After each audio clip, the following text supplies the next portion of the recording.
চলতি বছরের ৩ দফা বন্যায় রাস্তাঘাট ও কৃষি খাত সহ ব্যাপক ক্ষতিগ্রস্ত সুনামগঞ্জ। পানি কমার সাথে সাথে ভেসে উঠছে ক্ষতচিহ্ন।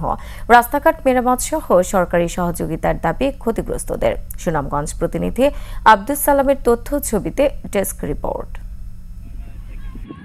বছর বছর উজানের পাহাড়ি ঢল আর বন্যায় নিঃস্ব হচ্ছেন সুনামগঞ্জবাসী। এবারও ৩ দফার প্রলয়ঙ্কারী বন্যায় ভেঙেছে ঘরবাড়ি, রাস্তাঘাট। বেশি ক্ষতিগ্রস্ত কৃষিখাত। মারা গেছে গৃহপালিত পশু ও খামারের হাঁস মুরগি। পুকুরে চাষ করা মাছও ভেসে গেছে।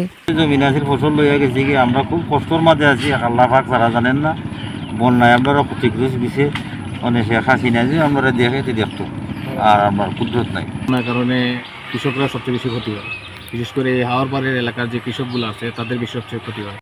ক্ষতিগ্রস্ত হয়েছে সড়ক বিভাগের ১১০ কিলোমিটার সড়ক। ধসে গেছে বেশ কিছু ব্রিজ ও কালভার্ট।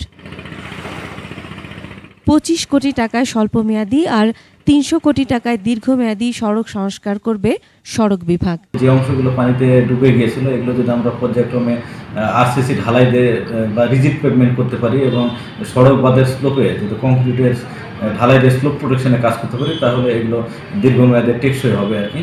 ৮,৪০০ চাষির আউশ ধান এবং গ্রীষ্মকালীন সবজির ক্ষতি হয়েছে। সুনামগঞ্জ জেলার বিভিন্ন উপজেলায় ১০,০০০ কৃষকের মাঝে ৫ কেজি করে রূপা আমন ধান বীজ, ১০ কেজি ডিএপি এবং ১০ কেজি এমওপি সার বিতরণ কার্যক্রম চলমান আছে।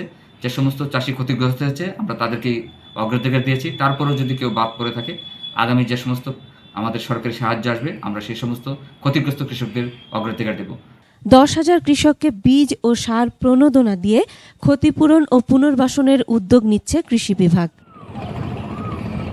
মাসুম আলিসা, ২১ টেলিভিশন।